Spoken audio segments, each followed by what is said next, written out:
Good morning students.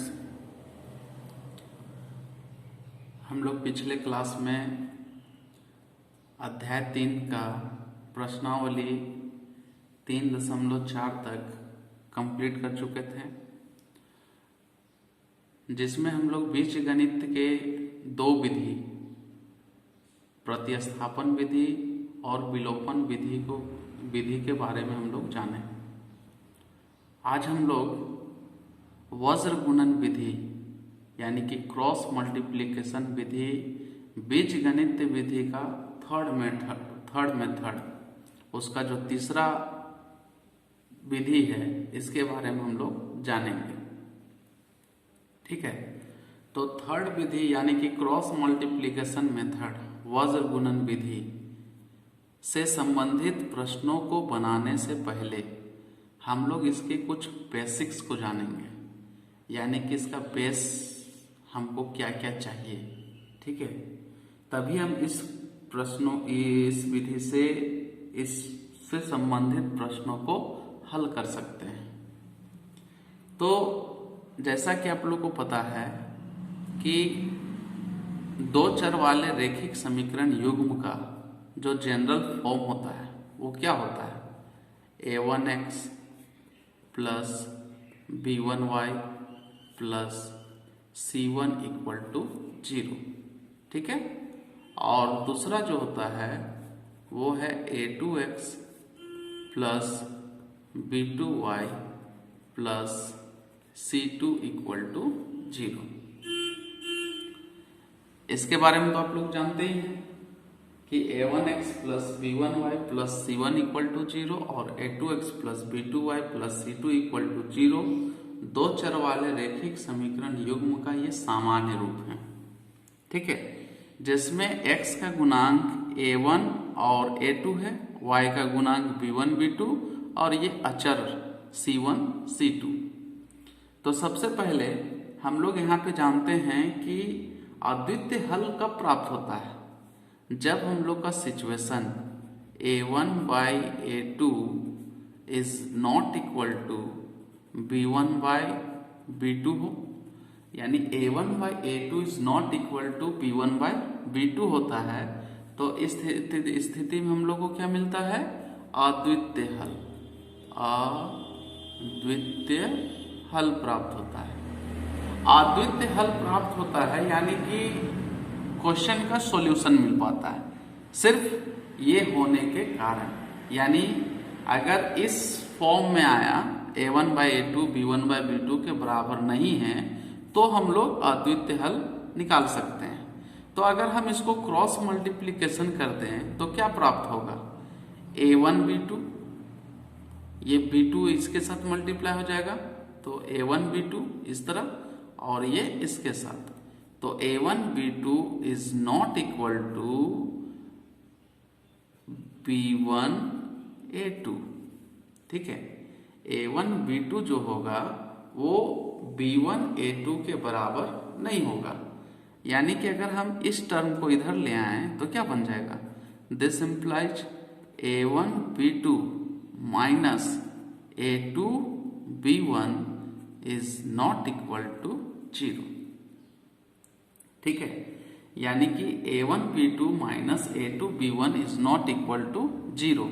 अगर ये 0 के बराबर नहीं हुआ इसका मान, तो ही हम इसको वज्र गुणन विधि से हल कर सकते हैं। अब इसका नेक्स्ट जो है वो सॉल्व करने का प्रोसेस क्या है? सॉल्व करने का प्रोसेस तो हम लोग के पास जो जो यहाँ वेरिएबल्स है उसको पहले लिख लेना है। तो ये x हो गया, ये y हो गया, और यहाँ अचर के लिए 1 होगा। ठीक है, वेरिएबल x, y और अचर जो c1 c2 है उसके लिए 1। और यहाँ पे हम लोग देखते हैं कि x का जो गुणांक है वो क्या है। तो जब x का गुणांक हम लोग को जब लिखने का बारी आएगा तो y से हम लोग स्टार्ट करेंगे। x के लिए क्या हो जाएगा यहाँ? b1 b2। ठीक है, b खत्म हुआ तो फिर a से स्टार्ट होगा, c1 b के बाद c, c1 c2। नेक्स्ट हम लोग का जब सी कंप्लीट हो गया बी सी, सी के बाद तो कुछ नहीं है तो फिर से रिपीट करेंगे तो A1 A2 और लास्ट में B1 B2।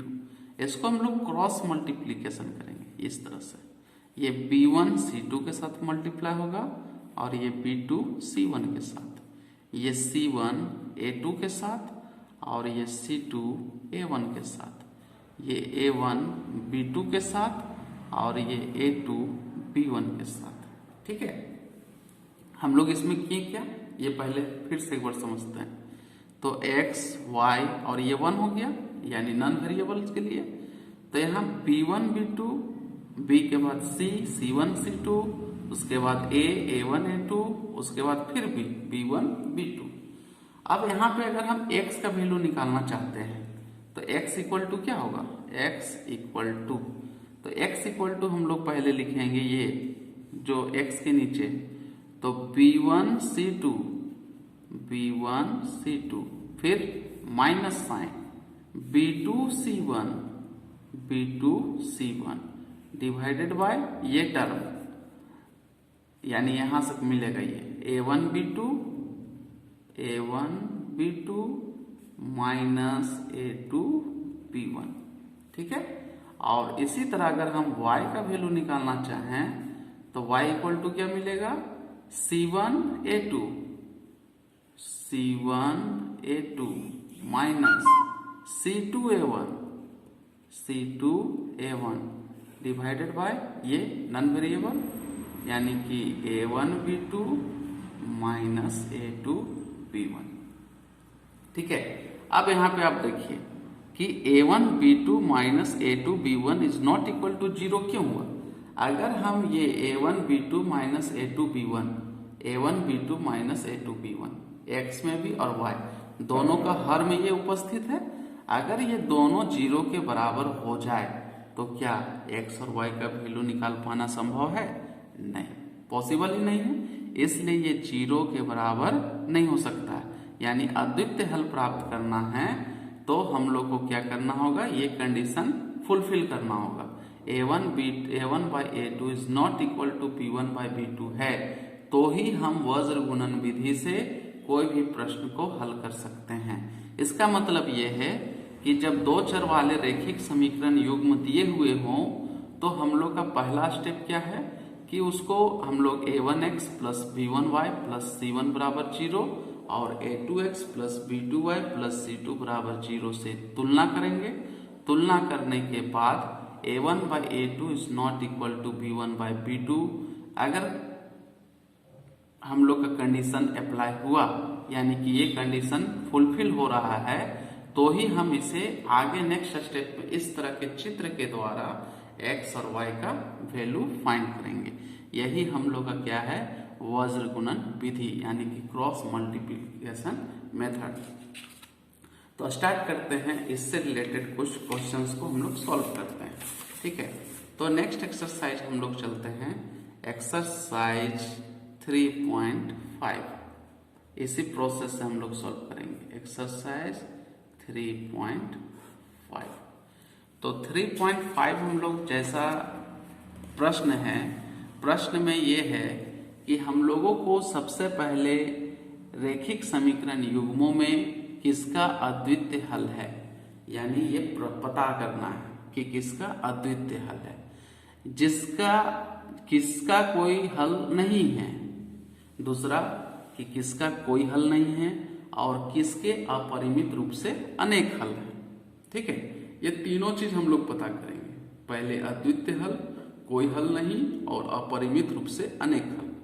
अद्वितीय हल की स्थिति में उसे वज्र गुणन विधि से ज्ञात करना है। ठीक है, वज्र गुणन विधि से हम लोग ज्ञात करेंगे। तो जैसा कि क्वेश्चन नंबर 1 देखने से ये पता चल रहा है कि वो जो है उसका कोई हल नहीं मिलेगा, यानी कि A1 by A2 equal to B1 by B2 is not equal to C1 by C2 प्राप्त होगा। ठीक है, तो उस क्वेश्चन को आप लोग ट्राई कीजिएगा, क्वेश्चन नंबर 1 को। इसका क्वेश्चन नंबर 1 का 2 हम लोग करेंगे, क्वेश्चन नंबर 1 का 2 का सॉल्यूशन करेंगे। ठीक है। तो 2 क्वेश्चन क्या दिया हुआ है पहले मेंशन कर लेना है। दिया है रेखिक समीकरण युग्म, रेखिक समीकरण युग्म। रेखिक समीकरण युग्म है 2x plus Y equal to 5, यानी दिस सिंप्लाइज हो जाएगा 2x plus y minus 5 equal to 0, equation number 1। और दूसरा इक्वेशन दिया हुआ है और 3x plus 2y equal to 8, this implies 3x plus 2y minus 8 equal to 0, equation number 2। अब नेक्स्ट प्रोसेस क्या है, कंपेयर करना है ना, किसके साथ, जो जनरल फॉर्म होता है रेखिक समीकरण युग्म का उसके साथ। तो समीकरण 1 तथा 2 को, समीकरण 1 तथा 2 को क्रमशः, तो समीकरण 1 को हम लोग करेंगे a1x plus b1y plus c1 बराबर 0, और समीकरण 2 को किसके साथ, a2x plus b2y plus c2 equal to 0 के साथ। समीकरण 1 तथा 2 को क्रमशः a1x plus b1y plus c1 बराबर 0 और a2x plus b2y plus c2 equal to 0 से तुलना करने पर, से तुलना करने पर, जब तुलना करते हैं तो क्या प्राप्त होता है, a1 का वैल्यू 2 इक्वेशन 1 में, b1 का वैल्यू 1 और c1 का वैल्यू -5। दूसरा हम लोग देखते हैं a2 का वैल्यू 3, b2 का वैल्यू 2 और c2 का वैल्यू -8। तो पहले इसे अनुपात में, तो a1 by a2 equal to मिलेगा 2/3, b1 बाई b2 का value, b1 by b2 equal to 1/2, ठीक है। c1 बाई c2 भी निकाल लेते हैं, c1 by c2 equal to -5/-8, minus minus cancel यानी कि 5/8। तो a1 बाई a2 इस b1 बाई b2 के क्या बराबर है, नहीं है। तो इसे हम लोग लिख लेंगे, since a1 by a2 is not equal to b1 by b2, यानी a1 बाई a2 और b1 बाई b2 आपस में बराबर नहीं है, यानी कि इस रेखिक समीकरण युग्म का एक अद्वितीय हल होगा। तो लिखेंगे, अतः रेखिक समीकरण युग्म का, रेखिक समीकरण युग्म का अद्वितीय हल है। अद्वितीय हल हो गया। तो अद्वितीय हल की स्थिति में हम लोग अब इसको क्या करना है, वज्र गुणन विधि से हल करना है। तो लिख देंगे वज्र गुणन विधि द्वारा हल। अब इसे हम चित्र के द्वारा आप लोग को समझाते हैं, ठीक है, वज्र गुणन विधि से हल करने के लिए, जैसा कि आप लोग को पहले वाला चित्र दिखाई दे रहा होगा। तो इसमें हम लोग क्या करते हैं, सबसे पहले वेरिएबल x, y और 1 को लेते हैं। तो यहाँ पे हम लोग देख रहे हैं पहले b1 b2 है, तो b1 b2 यानी b1 1 और b2 2, तो यहाँ हो जाएगा 1 और यहाँ पे 2। उसके बाद किसका है, c1 c2, तो c1 के जगह पे -5 और ये -8। उसके बाद हम लोग देखते हैं a1 a2, तो a1 का वैल्यू क्या है, a1 का वैल्यू है 2 और a2 का वैल्यू 3, तो ये हो जाएगा 2 और ये 3। और लास्ट हम लोग देखते हैं b1 b2, b1 b2 है, तो b1 b2, तो b1 का वैल्यू यहाँ पे है 1 और b2 का वैल्यू 2, b1 का वैल्यू 1, b2 का वैल्यू 2। यहाँ पे एक चीज आप ध्यान दीजिए कि B1 B2 शुरू में और अंत में रहेगा, ठीक है। B1 B2 स्टार्टिंग भी होगा, एंड भी होगा। B1 B2, C1 C2, A1 A2, फिर B1 B2। अब इसे क्रॉस मल्टीप्लीकेशन, सबसे पहले ऊपर से नीचे, फिर नीचे से ऊपर, ऊपर से नीचे, नीचे से ऊपर, ऊपर से नीचे, नीचे से ऊपर, ठीक है। अब इसे हम हल करके दिखाते हैं। x का वैल्यू हम लोग कैसे फाइंड करेंगे, ठीक ना। x का वैल्यू अब हम लोग फाइंड करते हैं, तो यहाँ पे x इक्वल टू क्या प्राप्त होगा। अगर एक तरह से देखा जाए तो ये वज्र गुणन विधि सब विधि से सिंपल है, ठीक है। इसका जो सॉल्यूशन होगा वो क्विक में, यानी कि तुरंत हम लोग इसका सॉल्यूशन प्राप्त कर सकते हैं, है ना। तो x इक्वल टू हम लोग को क्या प्राप्त होगा। अब यहाँ पे 1 इंटू -8, तो 1 इंटू -8, फिर माइनस साइन, 2 इंटू -5, तो 2 इंटू -5 डिवाइडेड बाय ये नॉन वेरिएबल 2 इंटू 2, तो 2 इंटू 2 -3 इंटू 1, ठीक है। अब इसे सॉल्व कर लेते हैं, तो ये होगा -8 माइनस माइनस प्लस 5 2 जा 10 डिवाइडेड बाय 2 2 जा 4 -3 1 जा 3 इक्वल टू हो जाएगा 2/1 इक्वल टू 2। एक्स का वैल्यू निकल गया, सिंपल है ना। नेक्स्ट हम लोग y के लिए करते हैं, ठीक है।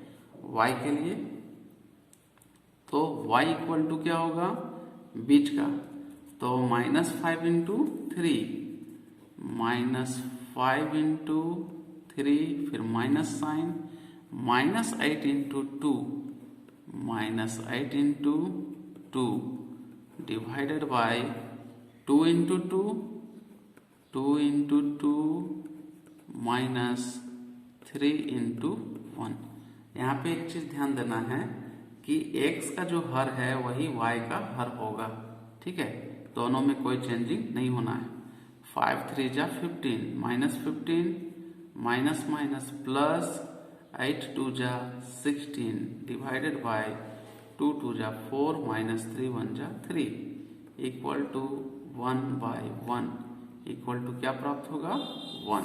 इसका मतलब हम लोग को क्या सॉल्यूशन मिला, अतः x इक्वल टू मिला 2 और y इक्वल टू मिला 1, ठीक है। इसका सॉल्यूशन होगा।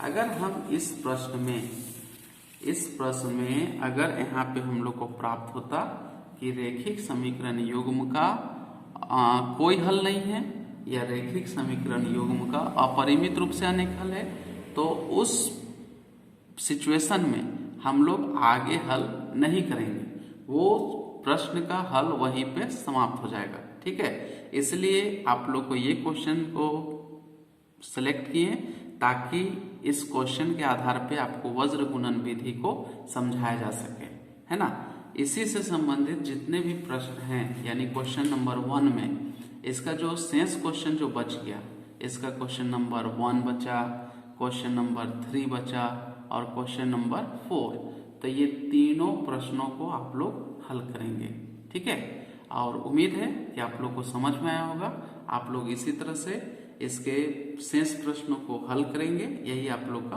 होमवर्क है।